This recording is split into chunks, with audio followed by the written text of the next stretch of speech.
Hi, this is Jack L. Stroem from Sweden, and you're listening to Wolf Entertainment Radio.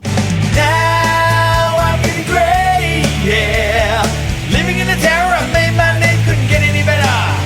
What's my name? On this episode of What's My Name, we go to the land of the Vikings, specifically Gothenburg, Sweden, and have a chat with Jack L. Stroem, who has recorded nearly a half a dozen records, all before 30 years of age. He's a guitar hero who has a voice straight out of Valhalla and can belt out a song like no one else. Vandor, Squared, Lancer are all groups he is an integral part of. His latest group that he has put together is called Sound Delivery. He's joined by drummer Johan Auberg and bassist extraordinaire Valdemar Skolung, forming a beast of a power trio. Think Rory Gallagher and Taste, Triumph, even early Rush. Ladies and gentlemen, from the opening track of their self-titled debut album, the song Cry Wolf, this is Sound Delivery.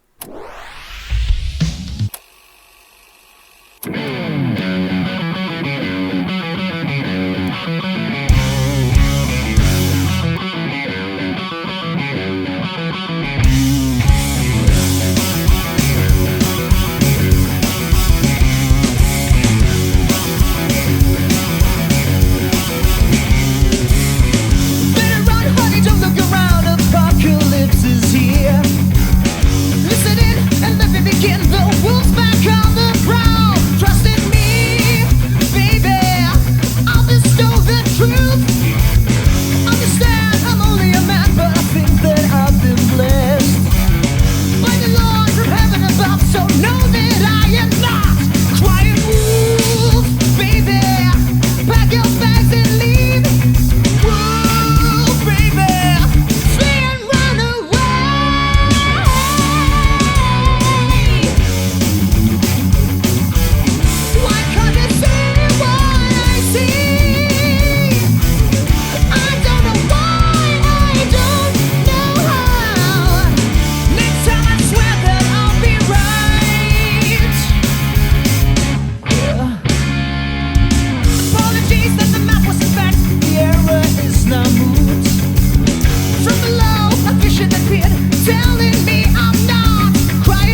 Rock and roll is alive. Not only is Jack a top-notch musician, he is also a carpenter who has built his own home studio.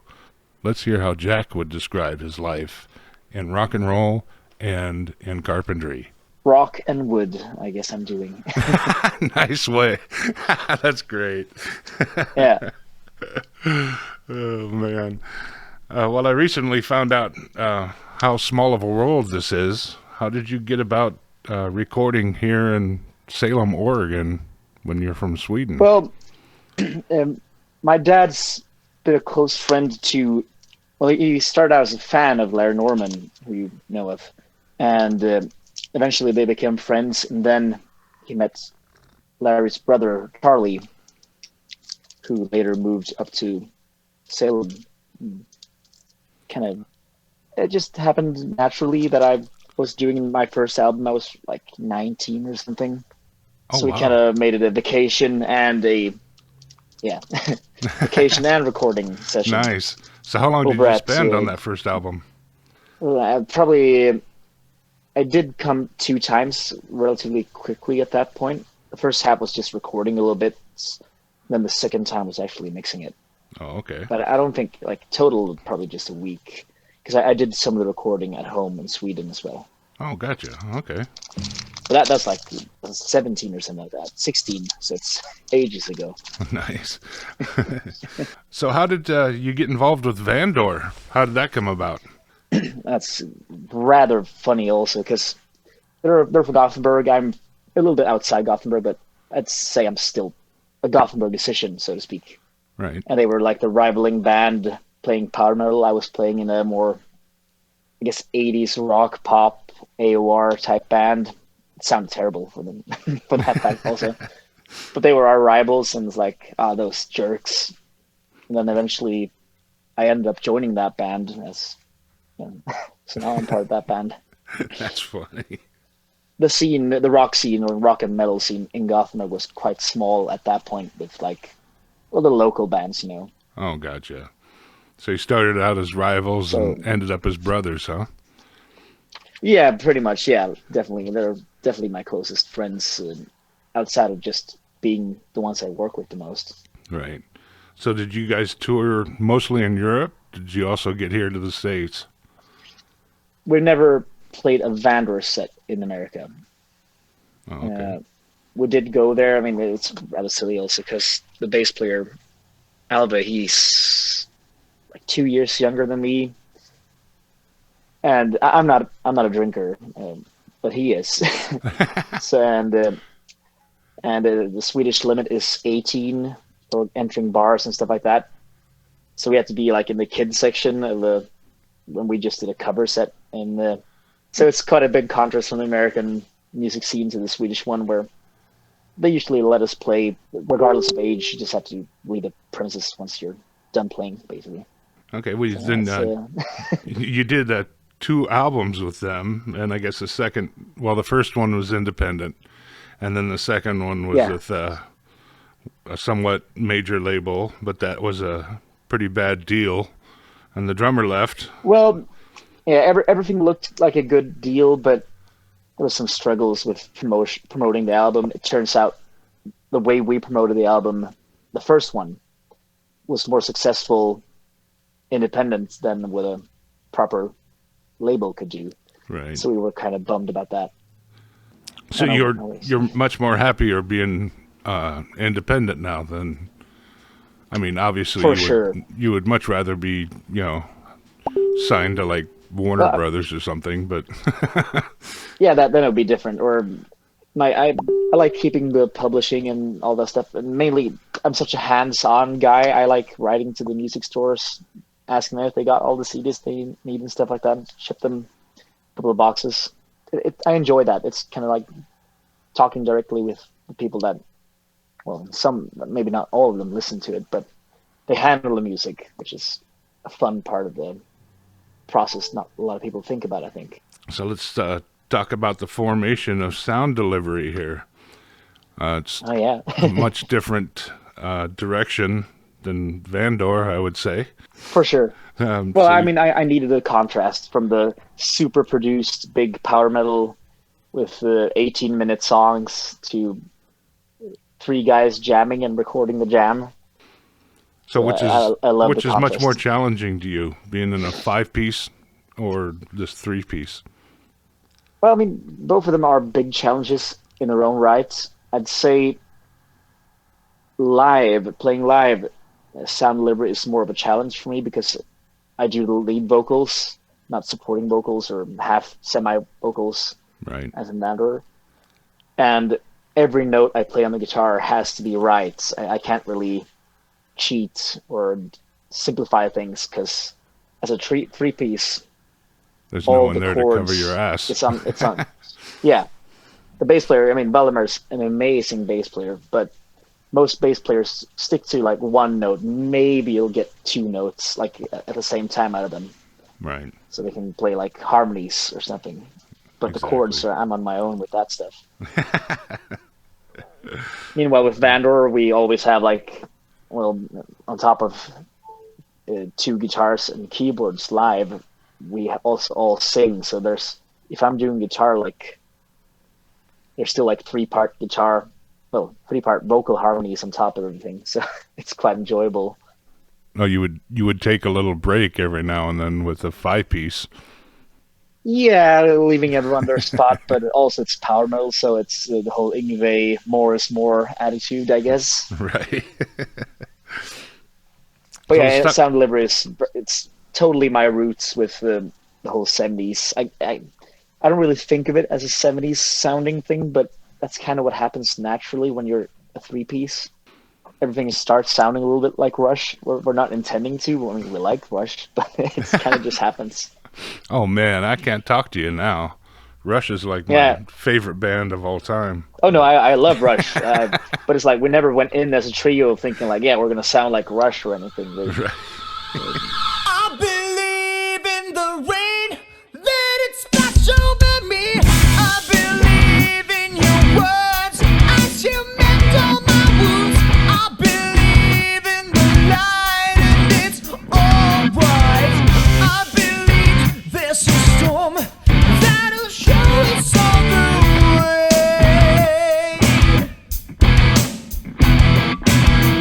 I believe there's a way.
Let's talk about your first single Yeah. here with Wolf, which is Just Like About my what? Fire.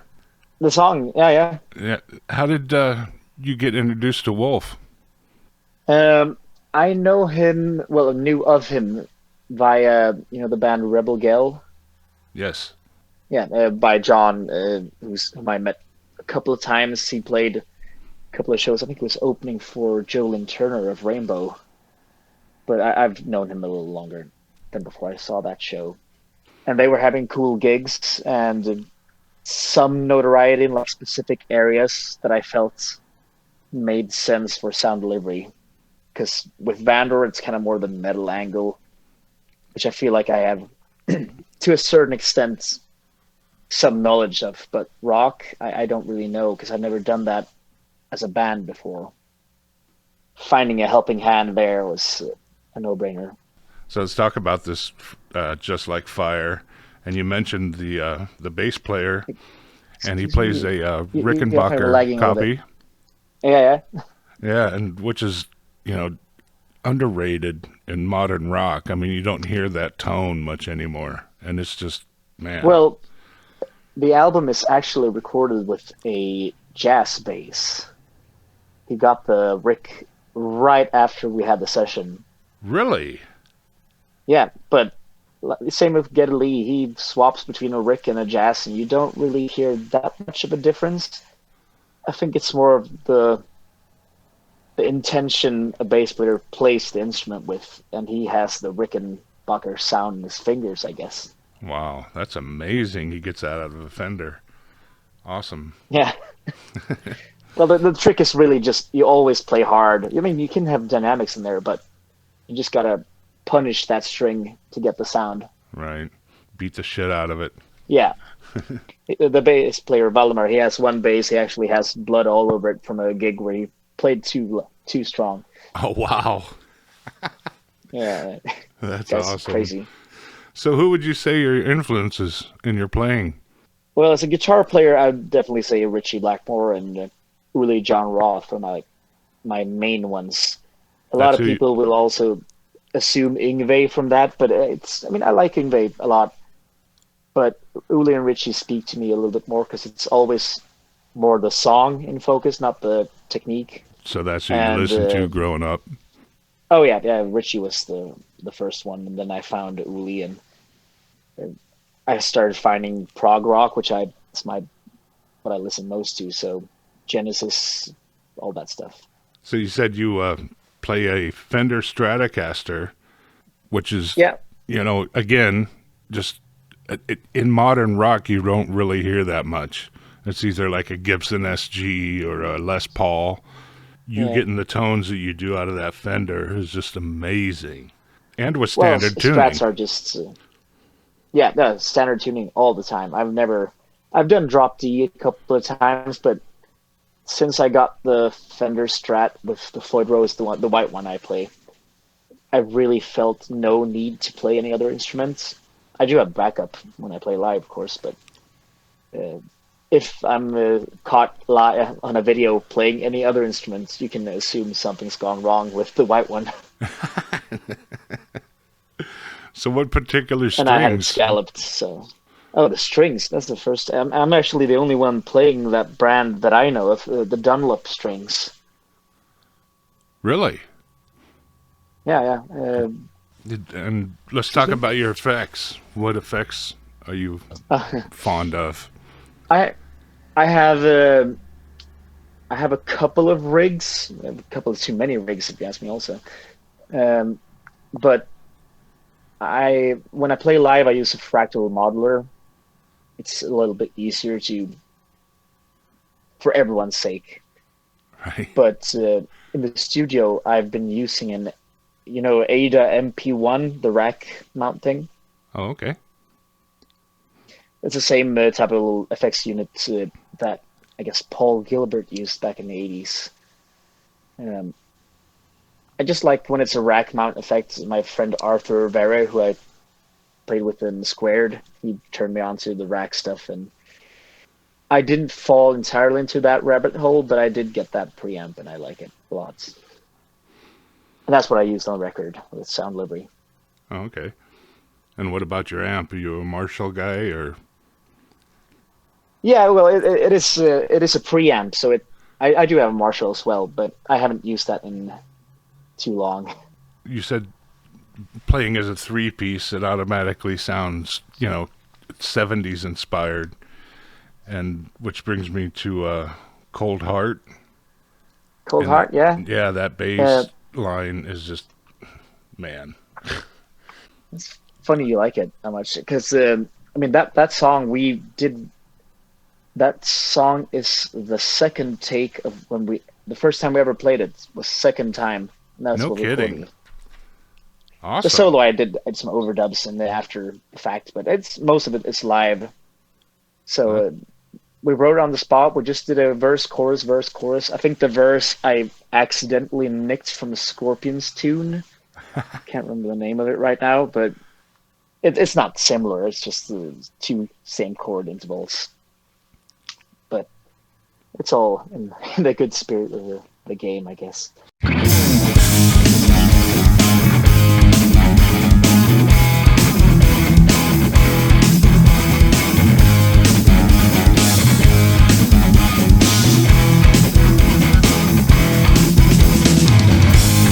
Maybe today we'll make amends.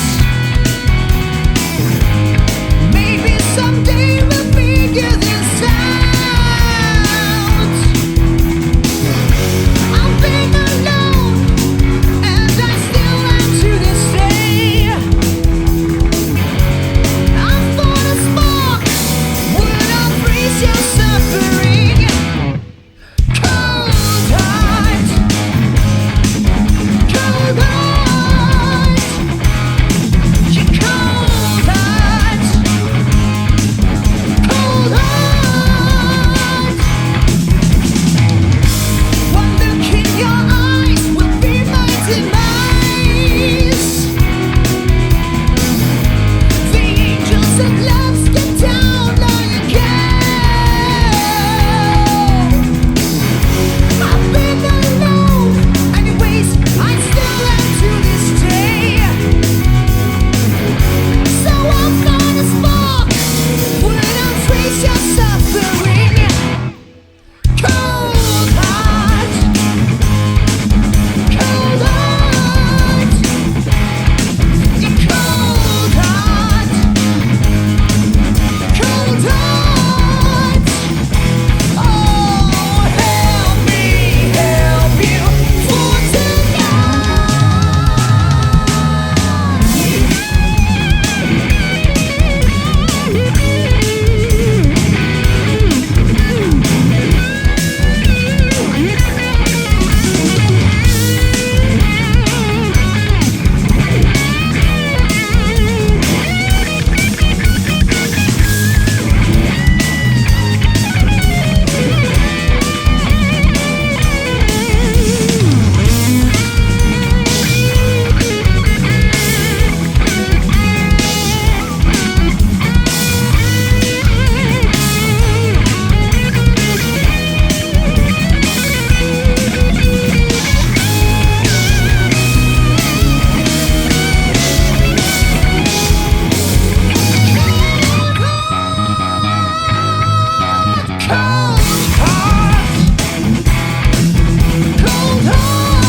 so is there more spontaneity playing with this three-piece? Like I said, you recorded a song in two takes, which Yeah. I don't think a five-piece would be able to do without a million hours of Well, rehearsal.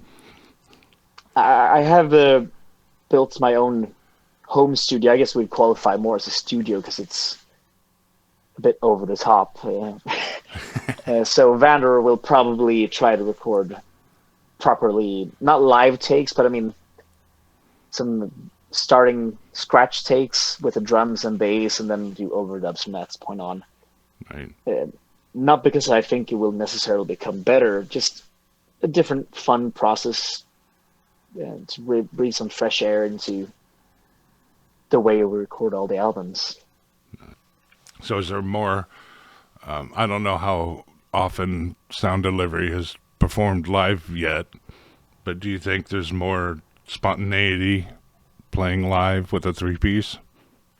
Yeah, there is definitely more spontaneity. We've only done two shows right now, but both were very well received. It's kind of with we had a local, well, not local, just a rock concert booker. He went bankrupt, and now everyone's kind of like holding on to the money with tickets and stuff like that. So it's a bit of a mess. But we're looking for gigs, and I mean we're super spontaneous. We don't even have a set list at this point. We just jam some songs, and then we can segue into the next song, which I've never done before, which is very fun. Nice. Let's talk about your approach to songwriting. With Sound Delivery, do you write all the songs, or is it more of a collaborative process? Um, it all depends. I am the one that presents like full song ideas. Just like Fire's one of those. It was actually the first one I wrote for the whole group. But uh, I try when I do get like a nice flow with the writing, I kind of have to put on the brakes because I want to jam it up with the guys and see where it goes if I hadn't written myself. Gotcha. So a nice riff or something and a verse and a pre-chorus or something like that. Then we throw in a wrench into the middle section and try to find something else, somewhere to explore. But you aren't selfish in sharing space with the song. You know, you allow. No, it's very important for me to make it sound like a band. It's always important. Right. That brings me to my favorite track, I think, on the album, which is Constrained. Oh, that's fun. Man, yeah, that's an awesome tune. I've had that pre-chorus for so many years in my head, and I finally found a track to put it on. Uh, it's the most difficult song to play live as a three-piece because I'm doing some not super advanced guitar stuff on the chorus, but while singing on top of it, it's just a hassle. So I'm gonna have to practice my chops a little bit in order to make that a stand Right. a definite live track.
discussed your instrumentation. Now let's talk about your vocals, which are just epic. Yeah.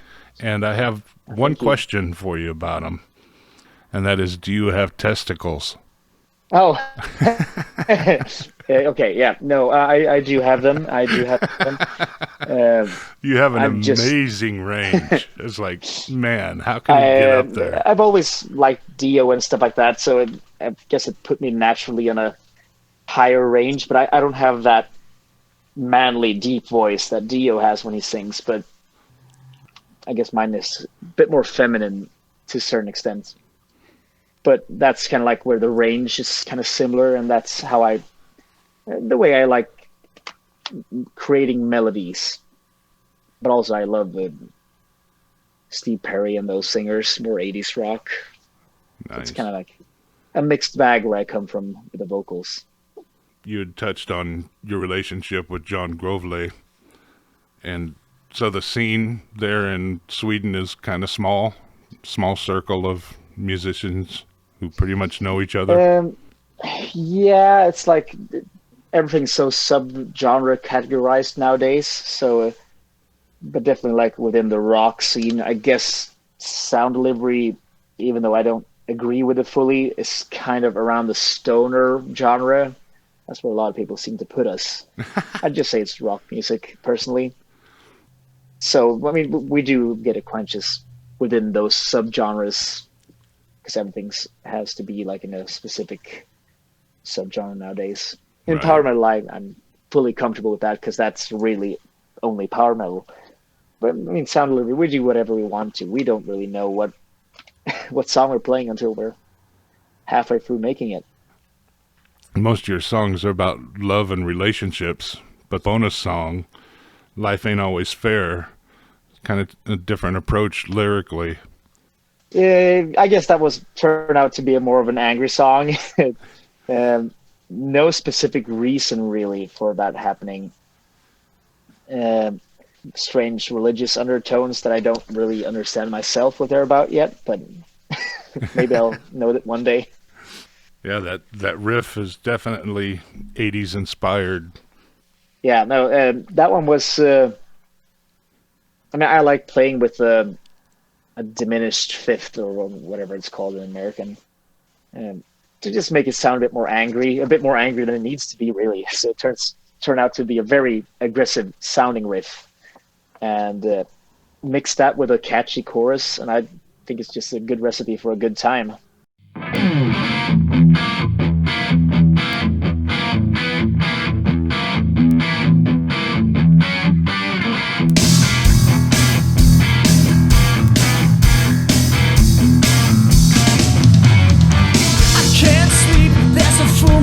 Out, something's wrong. I can't catch a break. It drives me out of my mind. My heart yearns for another chance. Does a bullet in my way? Mind and soul can catch a break. I guess life ain't always fair. Life ain't always fair.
like to play a little game with you here, if I could.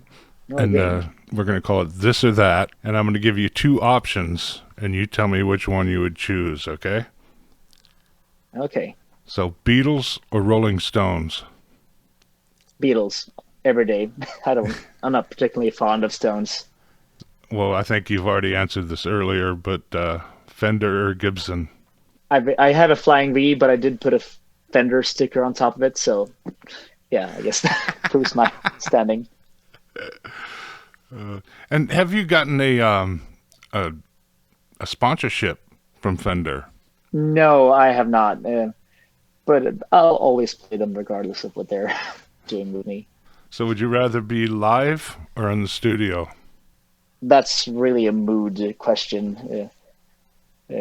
By the time I'm on stage, I could be like, it'd be kind of nice to be in the studio right now. When I'm in the studio, it'd be kind of nice to be on stage. So I'm never satisfied, I guess. So, performing live. But I love being in the studio. Yeah. So, performing live, would you rather be in a stadium or a theater? Well, I haven't played a stadium, but I have played theaters. And watching them, I prefer theaters because they're always going to be with the ceiling, so it's a dark room. And Stadiums, they can sometimes be open, and well, you're at right. the weather god's mercy at that point. Well, as a fan, I'd much rather prefer a theater because it's much more intimate. But, a Yeah. big band, like Vandor would be much more suitable to a stadium, but it's much less personal. Well, yeah, it's. I mean, I haven't done like massive capacity gigs, but I've done like above 1,000 at least. Nice. Um, and it is a bit more tricky to get everyone involved when it's a larger venue. It's kind of easier with the people in the front row or the first couple of rows. And Right. if I'm playing a pub gig, which I do more often than the bigger places right now, I try to get everyone involved, Right. which I enjoy much more. So, analog or digital? Oh, I'm digital. I love analog stuff, but it's my workflow is way easier with the digital. I do have some ADATs and outboard gear in the studio, but for the best sound, analog. But convenience, digital. Gotcha. And I noticed you put sound delivery out on a cassette. Yeah, it was a fun thing to do. Bit of a weird, quirky, whimsy thing to do. So, Los Angeles or Oslo? I mean, I have family in LA, so I'm gonna have to go with LA. And the weather's better. Oh yeah, yeah, for sure. But it can get too warm also. There is such a thing as too warm. And it's like Well, I don't know definitely. the freedom units that you use by heart, but I think it's 110 Fahrenheit. It's the peak I've seen. 113. Yeah, that's ridiculous. Uh, it's not that pleasant. No, that's why I'm in Oregon and not in California, I mean, it can get hot in Oregon as well, but not for but you months at a still got the time. good tacos over there, so I guess it's fine. So, beef or fish? I do prefer beef. However, I did go to a place in Oregon not too far away from Salem. It was up by the coast, Frank's Crab Shack or something. Is it Yes, called? Yeah, you've been there? yes. Very Yeah, good I food. had amazing fish tacos there. Cod, I think it was. So I've been around there. So, besides sound delivery in Vandor, you're also with Lancer. Yeah, we're right now in, I guess, a little hiatus. We're seeing what's the next step to do. Um, for me, it's a bit more free with that band because I'm, within quotation marks, only the singer, end quotation, which I guess to a listener feels like the most big deal. But for me, as a multi-instrumentalist, it's like, I'm just doing the vocals, remembering the words, trying to find my way to contribute to stuff. You said you were a multi instrumentalist. What other instruments do you play besides guitar? Okay, I do play some synthesizer. I do play it on the sound delivery record as well, but kind of far off in the background because I really wanted to keep the trio sound alive. Right, I did hear Um, pieces of that. but yeah, the next record, I mean, I guess it's no secret, we're working on a second record, sound delivery. It's probably gonna have some piano on it because it's enjoyable. Get some contrasts in there. Maybe Hammond organ. I'm not entirely sure, but it's keyboards, guitar, vocals that I know. I How, can't play drums, that's for sure. how do you balance all these bands? I mean, there's three that we've discussed. I think you're also in a Yeah, fourth. it's I guess it's squared, but that's kind of a me and Arthi. I do release music as a solo artist as well. It's just I have to write stuff all the time. I if I don't write stuff, I go a bit loony. So I just need to get my creative output somewhere. And when I write the song, I kind of early on feel like, is this a sound delivery song? Is this a Vander song? Is this a whatever? Is this something new? Something new, you'd have to start a fifth band. Well, I haven't done a proper prog album yet, like a prog rock a la Jeffrey Tull or something like that. That would be my next move, I guess. That would be interesting. Yeah, but I mean, I'm a very picky guy listening to that music, so I would assume I'm even more pickier with whatever I write on that. So that's going to take a while. What would you want to convey to people that listen to your music? Is there anything specific Oh, or just rock and well, I roll? mean, yeah. I mean, I focus a lot on, I guess there's some sort of melancholic undertones or a yearning kind of feeling that I like when I listen to the type of music I do listen to. And that's kind of what inspires me when I hear some sort of nice melancholic, not necessarily sad or something like that, but just not super major key happy music. So yeah, a gloomy, sad old Swede. So what's the future for Jack Stroem here and sound delivery? What do you have plans? You said a second album already. What else Well, do you got cooking? we need to record it first. I think this coming year is going to have some more singles coming out, like standalone ones, because that's inevitable in the Spotify world to adhere to the almighty algorithm. But we're gonna working on the album.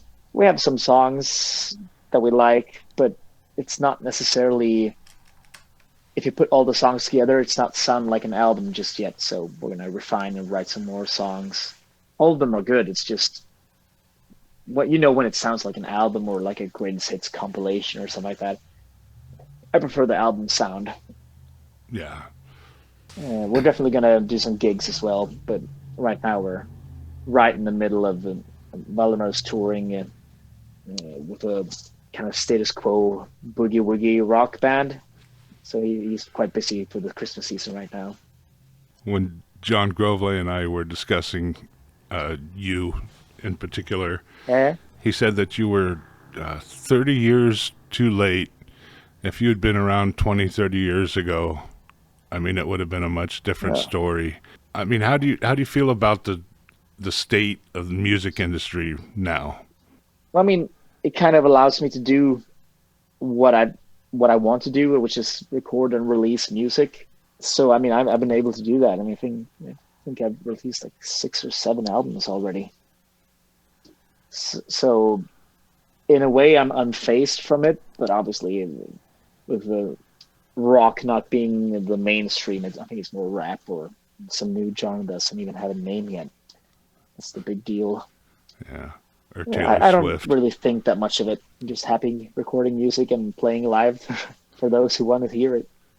Well, thank you so much for your time, man. I really appreciate it. Thank you, Don. It was Yeah. a pleasure. I hope you've enjoyed this episode of What's My Name, in which we've discovered yet another gifted artist with Wolf Entertainment, who should be all over your playlist. Jack has a Bandcamp page on which you can order physical copies of the explosive debut of Sound Delivery. Look for Jack L. Stroem, Stroem. And as always, you can find Sound Delivery as well as all the Wolf Entertainment artists at wolfentertainment.com.au. Click on the catalog section and you can discover Jack's as well as dozens of Wolf artists, where I strongly encourage you to download songs from artists who catch your fancy. Please remember that in this world of streaming, the only way that artists make a decent cut is if you download, or in this case, visit Bandcamp and order physical copies directly from the artists themselves. Independent music is the way to go. Thank you again to Helmut Wolf for providing me this opportunity. I hope that this helps in promoting independent music. Stay tuned for more What's My Name and more fantastic artists in the near future. My name is Don Bown, and I'm here to remind you that music is the spice of life, so don't be so damn bland.